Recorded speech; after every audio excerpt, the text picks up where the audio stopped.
Bueno, gente,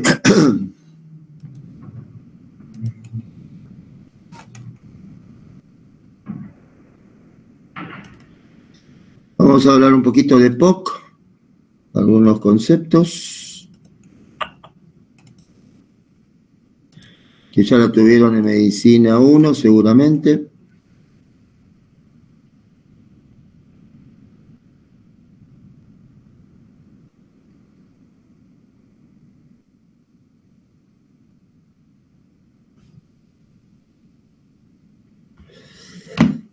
Bueno, hablar de POC es hablar de una de las enfermedades con las cuales ustedes más se van a encontrar en el futuro.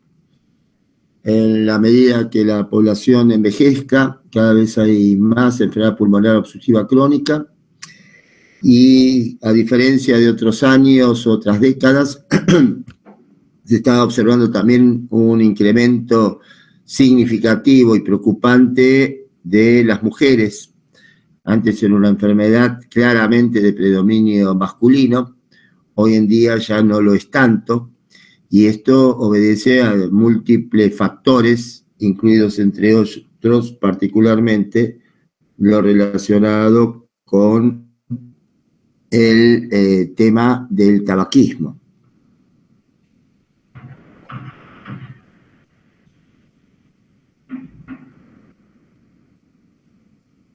En ese contexto uno va a definir a la enfermedad pulmonar obstructiva crónica como una enfermedad que es totalmente prevenible, que obedece en algunos aspectos a algún factor, como puede ser el déficit de alfa-1 antitripsina, pero digamos esto porcentualmente lo mínimo, pero la definición es justamente la limitación al flujo aéreo y que generalmente progresa y que se asocia habitualmente a una mayor respuesta de las vías aéreas y que habitualmente no es tan, digamos, específica, sino muy aleatoria en cuanto a la respuesta que se genera y no óptima.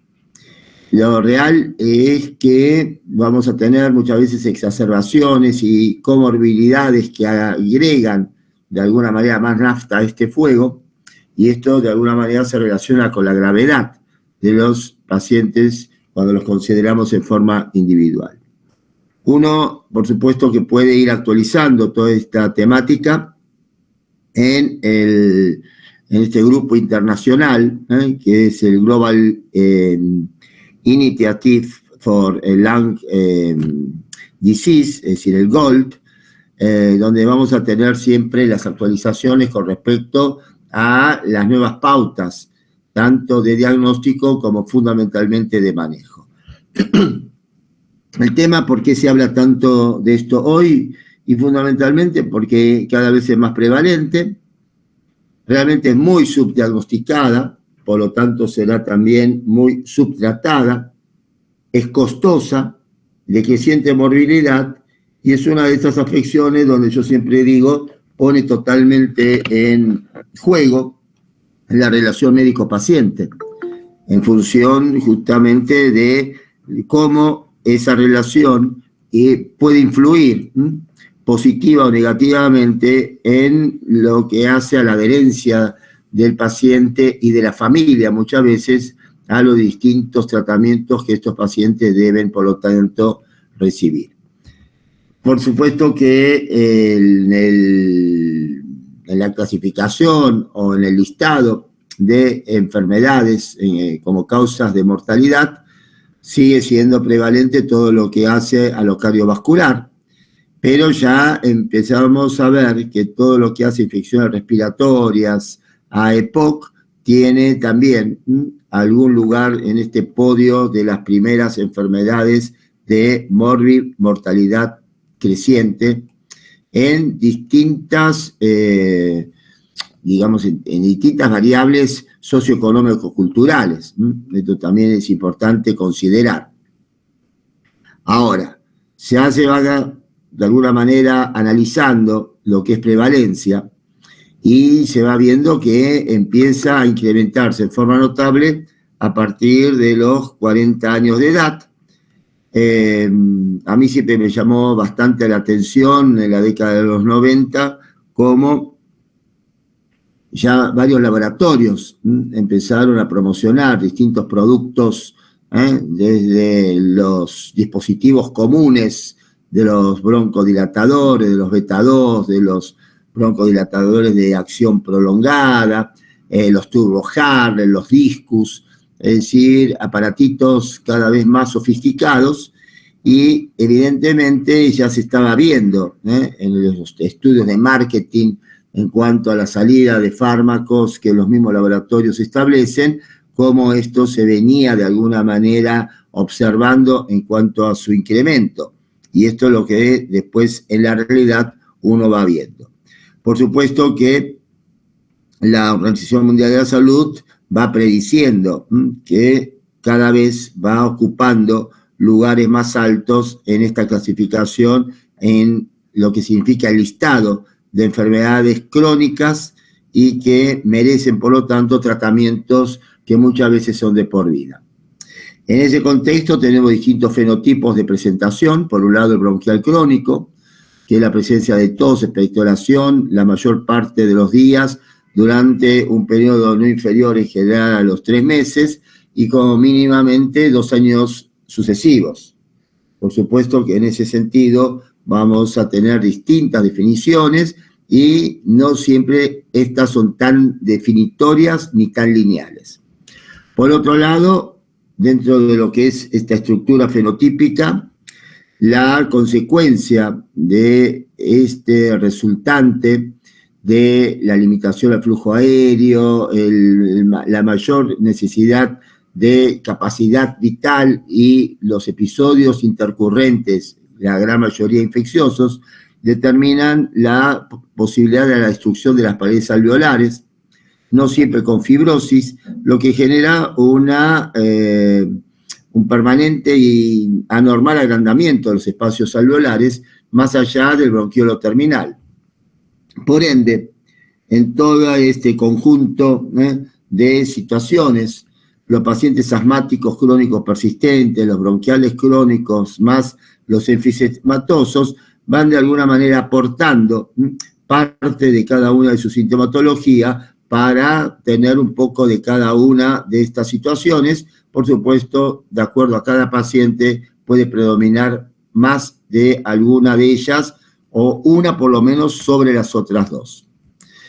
Clásico, por supuesto, las posiciones de los pacientes, el individuo que es el agudizador, el que tiene el patrón mixto EPOC-asma, el enfisematoso y el bronquial crónico. ¿Puede haber factores de riesgos inherentes al huésped? Sí, por supuesto, como mencioné previamente, el déficit de alfa-1 antitripsina, la hiperreactividad bronquial, individuos que pueden tener reacciones adversas a cualquier estímulo respiratorio, pero fundamentalmente intervienen en esta situación factores ambientales del tipo del tabaquismo en primer lugar, la exposición ocupacional a gases, a polvos y por supuesto factores socioeconómicos culturales que inciden en esta situación.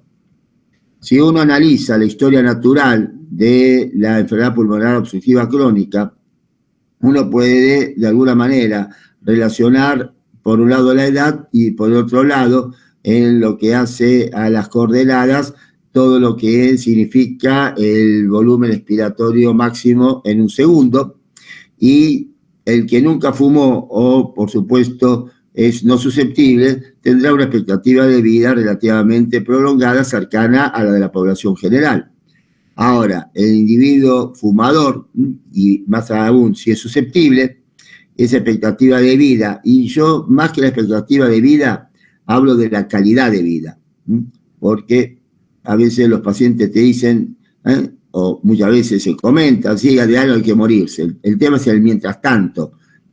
Y EPOC es una enfermedad discapacitante que realmente el individuo cada vez puede hacer con mayor esfuerzo menos actividades habituales. Y esto justamente es lo que determina la discapacidad de estos individuos. Patogénicamente, por lo tanto, vamos a tener, ante la agresión de partículas nocivas y de gases, la posibilidad de factores del huésped que pueden incidir negativamente, pero que determinan en primera instancia un proceso inflamatorio pulmonar, donde habrá una interacción entre antioxidantes con un estrés oxidativo, va a haber las distintas especies de radicales de oxígeno que obviamente son reactantes, antiproteasas con las proteinasas, todo lo cual, si los mecanismos de reparación no son los adecuados, determinan, por lo tanto, la fisiopatogenia de la enfermedad. Por supuesto que en este contexto a veces habrá que establecer, si bien pueden tener factores en común, las diferencias entre lo que es la enfermedad pulmonar con el asma. EPOC tiene agentes nocivos que obviamente lo determinan y que llevan a esa respuesta inflamatoria anómala con todo lo que significa linfocitos, macrófagos, neutrófilos y habitualmente, por definición, proceso que tiende a la no reversibilidad. El asma tiene mecanismos de hipersensibilidad que determinan justamente las crisis agudas y desde el punto de vista de pasado el ataque agudo, habitualmente el proceso suele ser reversible. Lo real es que desde el punto de vista fisiopatogénico vamos a tener distintas características y distintos componentes de este tipo de situación.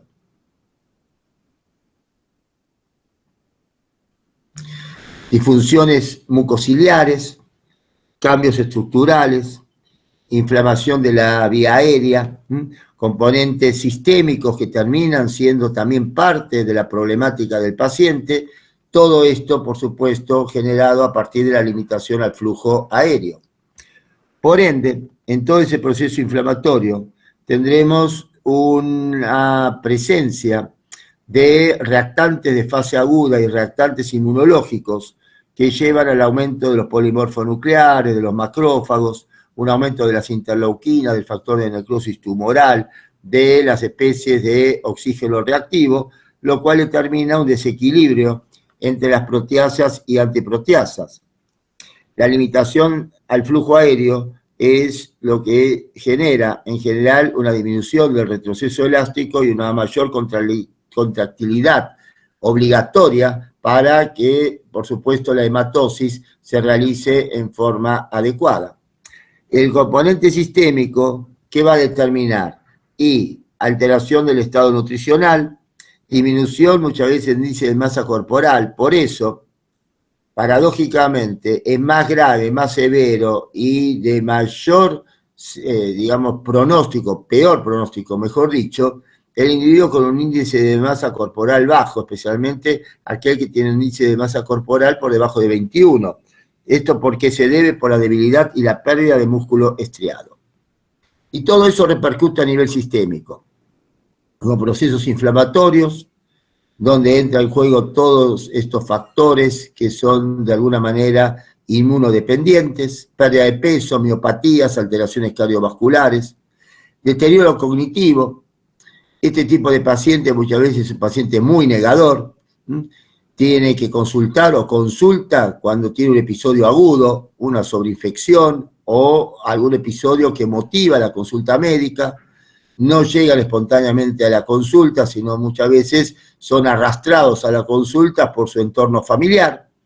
Y esto, por supuesto, también hace que la alteración de la hematosis determine un deterioro cognitivo, con una correlación con la edad, con la falla hipercápnica, hipoperfusión cerebral, depresión, ansiedad, pérdida de la motivación incluso para caminar, porque obviamente no lo puede hacer, hipogonadismo, osteoporosis, y todo esto lamentablemente va deteriorando en forma irreversible, grave y progresiva la calidad de vida de estos pacientes. La pérdida de peso, por supuesto, está dada por el aumento del consumo de oxígeno, por el aumento del trabajo respiratorio, aumento del gasto energético, reposo, disminución de la ingesta por disnea, por estado depresivo y el proceso inflamatorio sistémico. Y, por supuesto, la debilidad muscular se va a relacionar con el desacondicionamiento por la disminución de la actividad física, anormalidad del músculo esquelético y la consiguiente disminución de la masa muscular. Yo he tenido conocidos, un amigo recuerdo, prácticamente quedó con un estado de anquilosis, con ya no hipotrofia, atrofia del cuádriceps. Prácticamente no se podía movilizar. Estamos hablando ya de etapas muy avanzadas, pero que llevan no años, muchas veces décadas de evolución.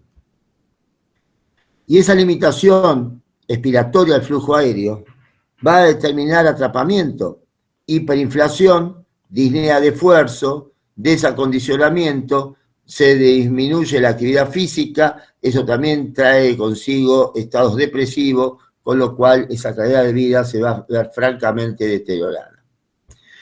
¿Qué vemos en la radiografía? Y los primeros estadios, por supuesto, una radiografía que casi está dentro de la normalidad, en la cual puede haber una poco leve obstrucción, puede haber una radiografía sin enfisema, con solamente un engrosamiento de las paredes bronquiales, y ya la radiografía enfisematosa mostrará la hiperinsuflación, hiperclaridades con la presencia de bullas, atenuaciones vasculares periféricas por obstrucción alveolar. Y esto es lo que clásicamente uno puede llegar a observar en un estadio ya importante, avanzado, de un tórax enfisematoso, con toda esa clara hiperinsuflación, con el aplanamiento de las bases pulmonares y prácticamente el aplanamiento diafragmático, que es bien característico, incluso con una disminución notable de la trama broncopulmonar. Por supuesto que consecuencia de esto también será la hipertensión pulmonar, por el aumento de las arterias pulmonares centrales, agrandamiento de la silueta cardíaca, engrosamiento de las cavidades derechas, y en el contexto de la consulta, más allá del episodio agudo, que es el que habitualmente lleva a la necesidad de atención aguda de estos pacientes, el antecedente clínico será primordialmente la exposición al tabaco, exposiciones laborales, la cantidad de paquetes años consumidos por el individuo. Esto, por supuesto, será también otro de las variables que deben ser consideradas. Presencia de tos crónica, volumen y características de esa tos, la presencia de sibilancias como expresión de esa expiración alterada, opresión torácica, el paciente que comienza con sus accesos de tos, con sus apneas del sueño, es el familiar directo, el que convive con el individuo, obviamente el que percibe todas estas circunstancias, y por supuesto todo esto termina con una afectación de la calidad de vida, individuo que duerme poco, que tiene insomnio, sabemos que al día siguiente justamente su calidad de vida también se vea a ver alterada. Y a nivel de laboratorio, ese reflejo sistémico nos va a dar la presencia de poliglobulias, de leucocitosis, de eosinofilia, en la cual siempre en enfermedades crónicas yo digo que es necesario por lo menos darle puntajes o darle un valor numérico a cantidad de parámetros que es importante que uno de alguna manera pueda poner en números.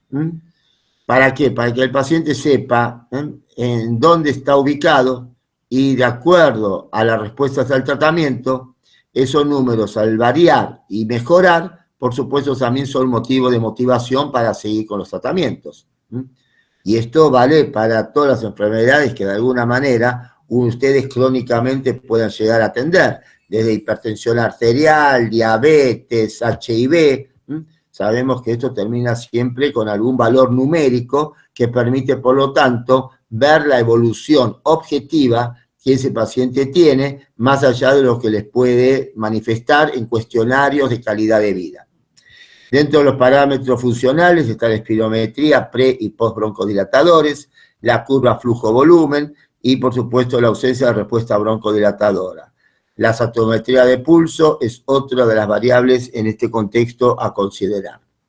Una de las pruebas que habitualmente se realizan y que habitualmente uno ve en el hospital, los enfermeros con los pacientes realizando esta prueba, es el test de la caminata de los 6 minutos, porque analizan por un lado a partir de un número basal.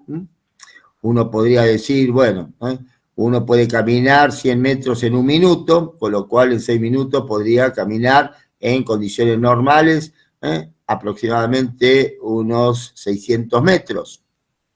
Esto va a estar francamente reducido en el paciente cuando lo analizamos en condiciones basales. Y a partir de ahí también valorar las respuestas a las distintas terapéuticas y también documentar la necesidad eventual de oxigenoterapia. Todo esto es el dato, por lo tanto, numérico objetivo que permite valorar la respuesta terapéutica y si el paciente al comenzar el tratamiento podía caminar 200, 250 metros y a los 3-4 meses de tratamiento ya puede caminar más de 400, obviamente es un dato positivo para seguir adhiriendo a tratamientos que habitualmente tienen la cronicidad como su fundamental motivo permanente de necesidad de adherencia. Se pueden medir los volúmenes pulmonares, se puede hacer la difusión del monóxido de carbono, habrá que valorar la parte cardiovascular para descartar signos de sobrecarga derecha, por supuesto el ecocardiograma para descartar hipertensión pulmonar y por supuesto la valoración objetiva de peso, talla y el índice de masa corporal. Sabemos que en los pacientes con EPOC lo que se incrementa notablemente a expensas de las otras variables es todo lo que hace al volumen residual y a ese volumen residual expiratorio, todo lo cual termina aumentando la capacidad pulmonar total. Y esto es una de las situaciones que también, en cuanto a los volúmenes pulmonares, uno va a tener en cuenta.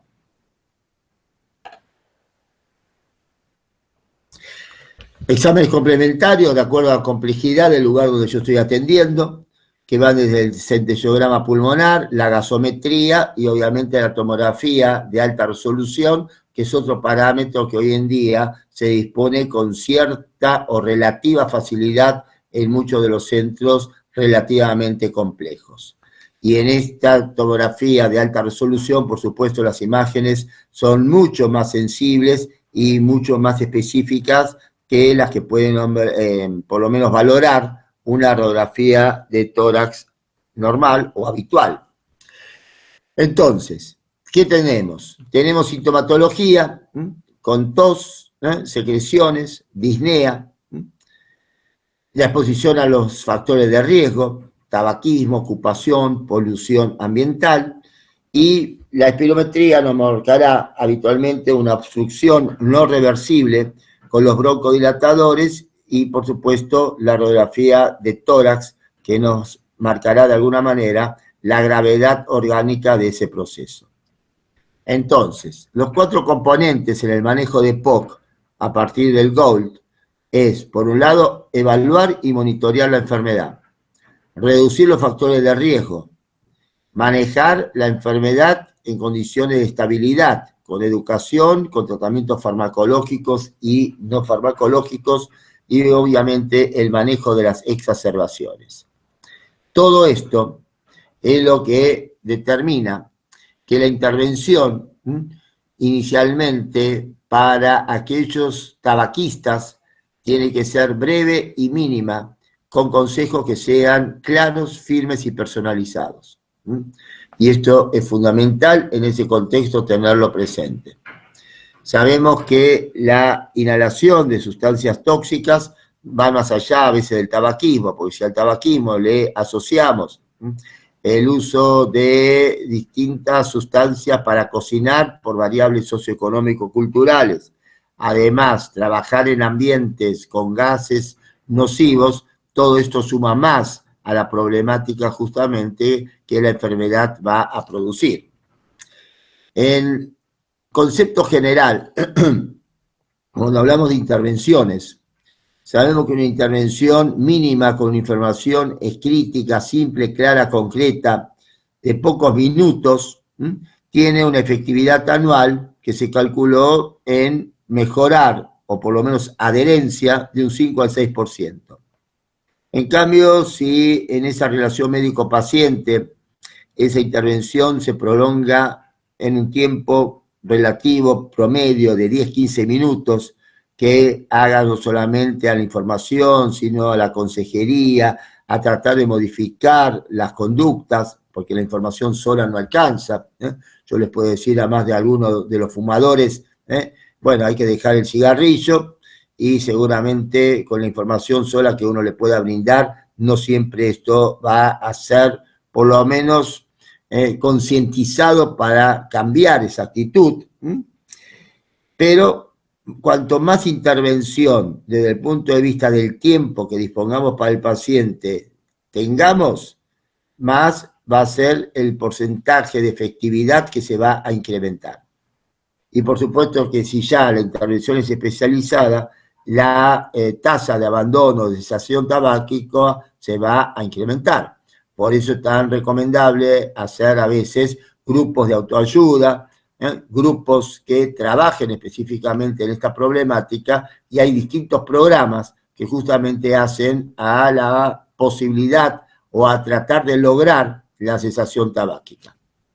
Entonces, las 5 A's significan averiguar sobre el consumo de tabaco, aconsejar dejar de fumar, analizar qué motivación puede haber para dejar de hacerlo, ayudar al intento de dejar de hacerlo y, por supuesto, acordar un seguimiento para ese individuo. Lo importante es, por supuesto, averiguar los valores, las presunciones, los miedos. Y esto no es solamente para EPOC, sino que tendría que ser de alguna manera clave de atención médico-paciente para enfermedades crónicas, donde se requiere justamente de motivación, empatía y una excelente relación para que de esa manera podamos tener el éxito en las sugerencias, recomendaciones o indicaciones que uno en ese contexto puede llegar a manifestar. Derribar, por supuesto, barreras y convencer al paciente de que la posibilidad de dejar de fumar es real y concreta, tratando de justamente destruir estas barreras que hacen justamente a que el individuo no siempre acepte esta sugerencia. ¿Cómo se puede hacer en cuanto a terapéutica farmacológica? Bueno, terapias de reemplazo de nicotina, chicles, caramelos, y la terapia no nicotínica con el bupropion y varenicline, que por supuesto no en todos los casos va a tener el resultado exitoso que uno desea. Por supuesto, hay distintas evaluaciones, distintos cuestionarios que el paciente, de acuerdo a su nivel, puede llegar a completar, para que de esa manera también abarquemos lo más posible todo ese contexto motivacional, en el cual también la familia tiene que ser partícipe necesario en cuanto a la adherencia a todo lo que como objetivo uno quiere lograr. Ahora, por supuesto que la educación en asma aumenta la adherencia al tratamiento, reduce la medicación de rescate, mejora la calidad de vida. Y en EPOC, ¿qué va a pasar? Y va a reducir el número de visitas, disminuir la medicación de rescate, disminuir las internaciones y los costos, y por supuesto manejar en forma general, en forma adecuada la enfermedad, y fundamentalmente mejorar la calidad de vida. Lo que ya está lamentablemente anatómicamente lesionado no va a ser reversible, pero sí evitar o tratar de amortiguar lo más posible la evolución, a veces trágica, de esta enfermedad. Y el tratamiento farmacológico, que es a veces lo primero a lo que se intenta, dejando de lado por ahí todo lo anterior, es decir, todo lo que es la relación médico-paciente, la empatía, la educación, etcétera, es empezar a veces con tratamientos directamente hacia lo que son broncodilatadores, corta de la reacción y todo lo que son componentes antiinflamatorios, incluyen los corticoides inhalados. Hay cantidad de combinaciones hoy en día que están justamente destinadas para que estos discos, turbohaler, PAF y distintos dispositivos se utilicen rápidamente. Claro, pensemos que además el costo de los mismos limitan lo que es poder estos individuos disponer de la medicación durante periodos prolongados. Pero claro, los objetivos del tratamiento es aliviar los síntomas, mejorar la tolerancia al ejercicio, mejorar el estado de salud, prevenir y tratar las exacerbaciones y obviamente reducir la mortalidad. En ese contexto, las opciones farmacológicas que disponemos son muy amplias. Van desde beta-2 agonistas de corta y mediana duración, anticolinérgicos, corticoides, anticolinérgicos, inhibidores de la fosfodiesterasa, todo esto también con la evaluación que tenemos que hacer de las respuestas a los tratamientos, ya no solamente objetivas, sino también subjetivas, con distintos cuestionarios que hacen justamente a la calidad de vida.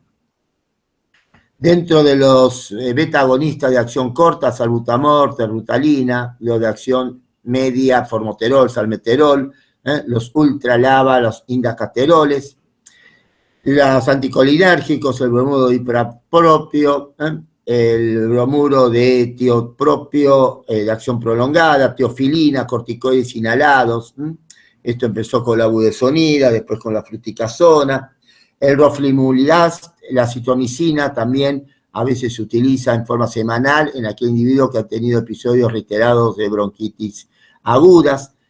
Es decir, todo esto es tentativo, todo esto es de alguna manera objetivo global, son como todos los protocolos, de alguna manera la oferta farmacológica que tenemos, que después tendremos que adaptar de acuerdo a la evaluación de cada paciente en forma individual. Por lo tanto, de acuerdo a lo que significa ese pico flujo que el mismo médico realiza en el laboratorio o en el consultorio, más que nada en el consultorio, porque en el laboratorio que tenemos nosotros de lo que hace análisis o estudios respiratorios, sí, se hacen los funcionales respiratorios, las espirometrías, pero el pico flujo, es decir, el volumen expiratorio forzado en un segundo, nos da una idea justamente de la capacidad que ese individuo tiene con respecto a la respuesta a los distintos tratamientos. Por supuesto, el tratamiento específico hay que adaptarlo a cada paciente en particular. Por supuesto que los pacientes que tienen una enfermedad todavía no demasiado agravada, puede ser útil un solo broncodilatador, se evalúa, por supuesto, la respuesta y, por supuesto, con una adecuada respuesta se continúa con ese tipo de medicación inicial.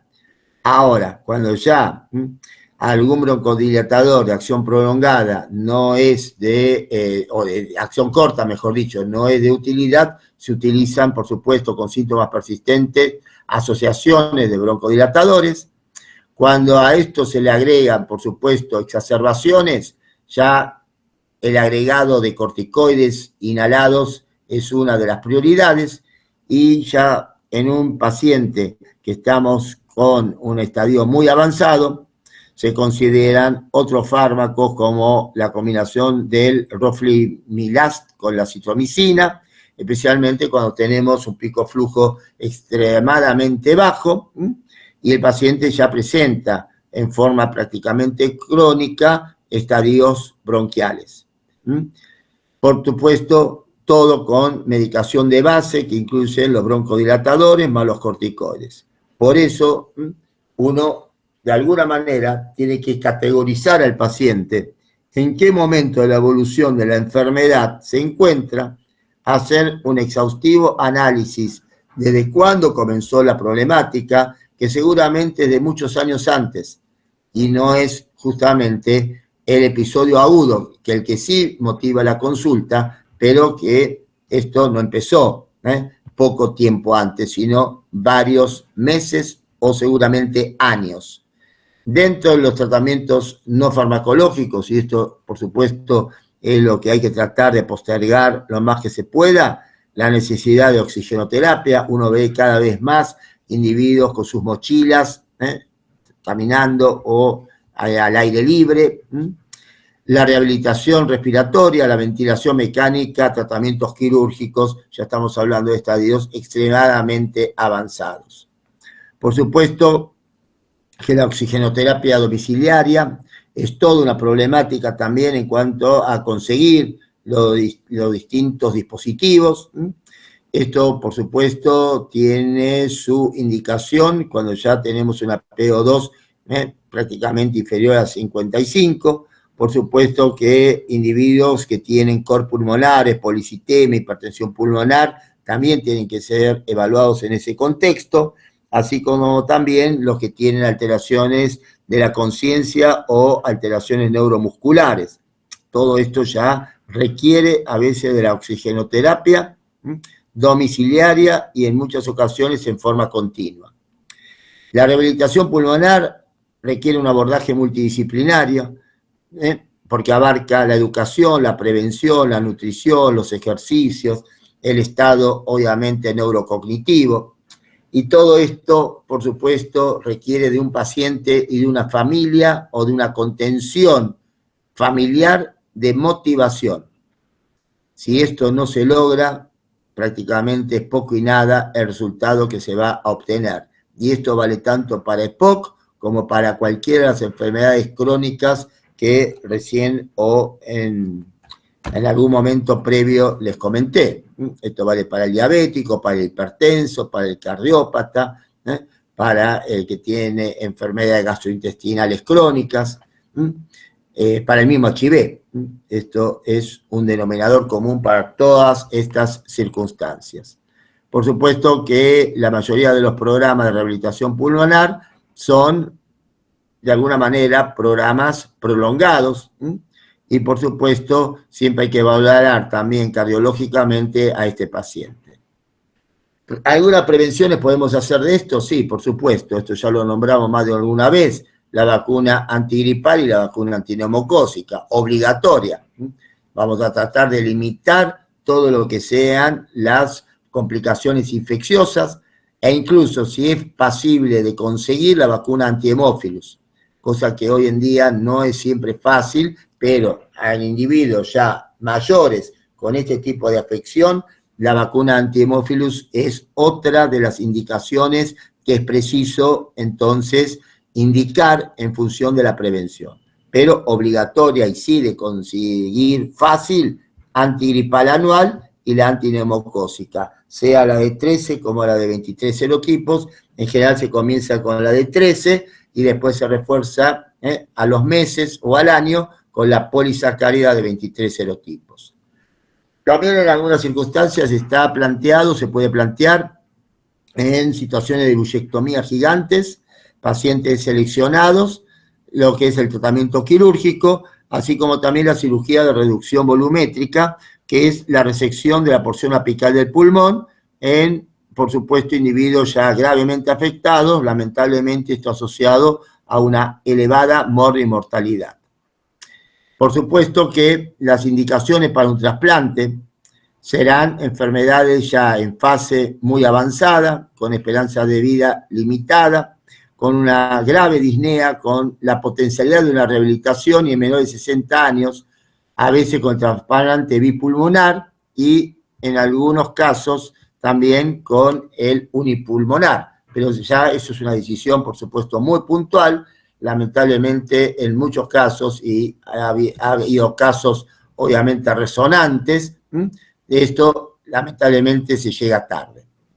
Claro, ¿por qué no siempre este trasplante es pasible? Porque el individuo que tiene insuficiencia de otros órganos, antecedentes recientes de neoplasias, infecciones extrapulmonares, tabaquismo activo reciente, una grave desnutrición o marcada obesidad e incapacidad para deambular, las posibilidades de éxito a partir de un trasplante realmente se van a ver muy limitadas.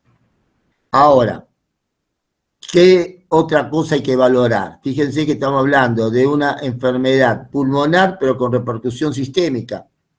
Y esto determina la osteoporosis sintomática, o una enfermedad importante muscular o esquelética, obviamente necesidad y es necesario el tratamiento activo con corticoides, la presencia de adicciones, problemas psicosociales, asistencia respiratoria mecánica, colonización por hongos o micobacterias atípicas, individuos que muchas veces además tienen bronquiectasias, con lo cual están de alguna manera colonizados, por ejemplo, por pseudomonas, y que requieren, en algunos casos, uno observa que requieren justamente de algún aminoglucósido aerosolizado, como la tobramicina aerosolizada, para descolonizar a estas pseudomonas de todo su revestimiento epitelial respiratorio. El trasplante de pulmón obviamente tiene una sobrevida relativamente baja. En general se suele trasplantar un solo pulmón y por supuesto el pulmón trasplantado es comprimido, lo cual hace que el nativo, se insufle más. Entonces, todo esto a veces es parte de la complejidad de la enfermedad, en el cual el manejo de las exacerbaciones van a ser muchas veces el primer contacto del individuo con el sistema de salud, y justamente el que va a tener riesgo de exacerbaciones será aquel que tenga un pico flujo, un volumen respiratorio forzado menor al 50% de valor pronosticado, y por supuesto, como síntomas primarios, el aumento de la disnea, de la tos, el cambio de la coloración y viscosidad del esputo. Recuerden que puede haber bronquiectasias asociadas, todo esto con una calidad de vida que se va a ver realmente muy afectada. Y como síntomas secundarios, taquicardia, sibilancia, dolor torácico, mialgias, insomnio, con la somnolencia diurna posterior, fatiga, depresión, confusión. Todo esto, por supuesto, requiere de la atención y recuerden, en el marco de un paciente que habitualmente es muy, muy negador. La intervención aguda por procesos infecciosos está relacionado con lo viral, con lo bacteriano, Haemophilus, la Moraxella catarrhalis, el neumococo y por supuesto el ambiente de polución ambiental en el cual el paciente puede llegar a encontrarse. Por lo tanto, la gravedad de una exacerbación será la determinación de la gasometría, la radiografía de tórax, eventualmente la tomografía, el electrocardiograma para la evaluación cardiovascular y, por supuesto, en la sangre habrá poliglobulia, a veces anemia por sangrado, trastornos electrolíticos. Muchas veces estos pacientes están en el marco de síndromes metabólicos, con lo cual la obesidad, la diabetes, la hipercolesterolemia, la hipertensión, serán también parte de la problemática general sistémica de estos individuos. Ahora, por supuesto que hacer una espirometría durante una exacerbación nos va a dar valores totalmente anormales y no van a ser objetivos en cuanto a una valoración real que ese paciente amerita. Por lo tanto, las exacerbaciones también nos darán la posibilidad de una gran oferta desde el punto de vista terapéutico, que va desde broncodilatadores, aumentar la dosis, cambiar el broncodilatador, oxigenoterapia, teofilina, corticoides, antibiótico, ventilación invasiva o mecánica y el roflumilast como una de las alternativas. Por supuesto que las intervenciones que van a disminuir la posibilidad de las exacerbaciones y la gravedad de las mismas incluyen primaria y fundamental la cesación tabáquica, las distintas drogas, fármacos que estuvimos comentando, por supuesto la vacuna antigripal, antineumocócica, evaluar eventualmente alguna cirugía para limitar obviamente parte del volumen pulmonar y por supuesto todo esto en el marco general de la rehabilitación respiratoria. Por ende, los pacientes con exacerbaciones, cuanto más frecuentes ellas sean, más dificultad en mantener una calidad de vida mínima van a tener, van a incrementar la mortalidad. Por supuesto, el que tiene una exacerbación va a tener posibilidades de tener otra en un tiempo más o menos cercano, de acuerdo a la cantidad de exacerbaciones anuales que puede llegar a presentar. y el proceso inflamatorio incrementa habitualmente esa reactividad durante esas exacerbaciones, y por supuesto es fundamental prevenir cualquiera de estas situaciones para que la calidad de vida que se va ilimitada, por lo menos no se vea aún más empobrecida. Por ende, el abandono del tabaquismo es fundamental. El tratamiento es de alguna manera necesario para que sea personalizado y lo más cercano a lo óptimo que el paciente por su condición puede de alguna manera recibir, y por supuesto la mejor elección de fármacos que puedan de alguna manera evitar esas exacerbaciones.